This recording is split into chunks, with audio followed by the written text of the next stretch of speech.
All right, well, welcome back to the iWealth podcast. I'm with my buddy Mega Matt today. You always ask the questions. Once in a while, I like to ask the questions. So my question to you is life insurance. Yes.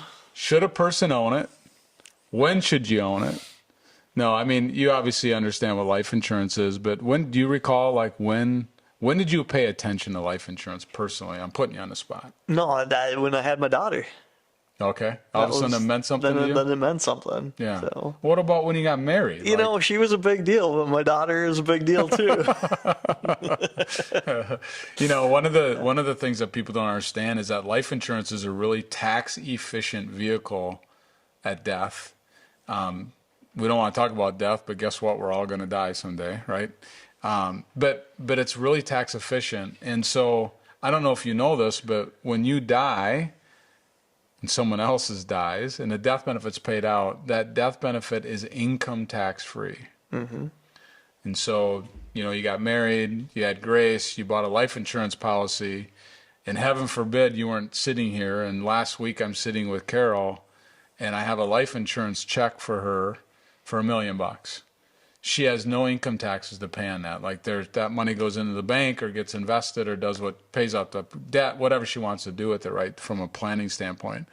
So I think it's missed on people that it's tax efficient. But where we also use life insurance is in a different situation. In your situation, it was, hey, I need to replace income, or I want to make sure the college fund is paid for Grace or whatever. Like I need life insurance for that. Life insurance can work really well when you're older and you're going to pass away. So think about a husband and wife that own a farm. Yep.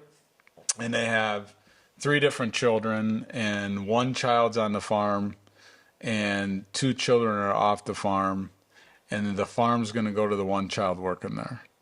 They can use life insurance. They can buy a policy and make the beneficiaries the 2 that are not on the farm. So we talk about treating people equally versus equitably. Mm-hmm. So not equal because the farm's going to the child working there, but equitably they can figure it out with some life insurance, and they know exactly what's going to happen. When they die, it's going to be X amount, and it's going to be tax free.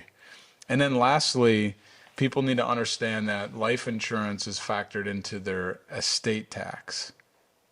And do you know what estate tax is at all?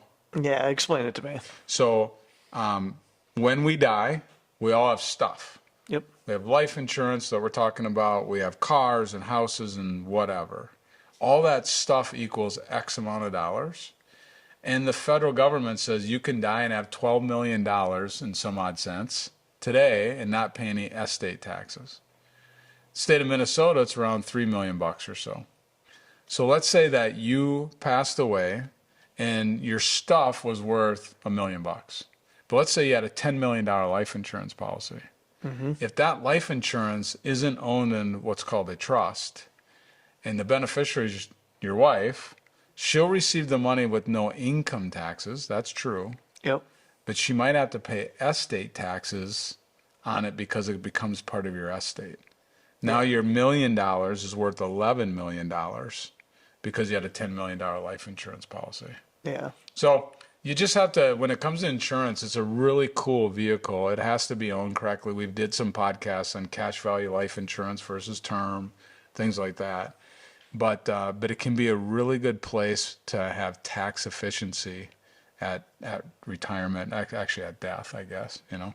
Is it true to say that if you have, like your scenario of a farm where you would have a lot of land or a lot of equipment, that those things come into play way more often in that type of scenario? Yes. Because it seems like that's where I always hear about it. Like, it always seems like that's the example that people will use when they talk about that set of topics. Here's the farmer example. Yeah. So you assume, okay, well, I don't have 8 million jillion, yards of land everywhere. Right.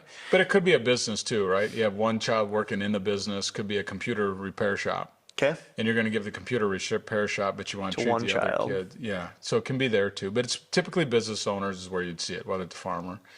But here's the other thing I've saw over the years. I've had clients that have said, listen, we want to make sure we leave our kids $500,000. So go back to the 3 kids. Okay. But we don't know how much we're going to need in retirement, so on and so forth. And so they'll take monies out of their retirement plan or wherever it is, and they'll purchase permanent life insurance, and they'll get 1.5 million, and they'll divide it 3 ways. They'll buy a second to die, so it's cheaper life insurance. So if it's on Trudy and I, and we have a second to die policy, that's what it says. If Trudy dies second, I die first, she dies second, then it pays out the death benefit. It's not if you die in the first second. Yeah, if you have exactly. 1 second to die, then you get the life insurance policy. I think that might be a movie. out there, yeah. Second to die. Yeah, second to die. It's a thing. But anyway, so let's say that you have 3 children, you buy a $1.5 million second to die policy. Yep. You know that when you die, Yep. and we're all going to go there, we talked about that, 1.5 is going to get paid out income tax free to those kids. Yep. Now you have $2.5 million left in your name, your house and your investments and all that stuff. Spend it all, right? Go Yeah. on vacations, do whatever. You go broke, whatever. That life insurance policy is going to be there to pay out $500,000 to each one of those. To each kids. one of the kids. Yeah. So I've had clients think about it, and that's not a business situation. Yeah. They just use life insurance to make sure that there's going to be a gift someday to those kids. Yeah.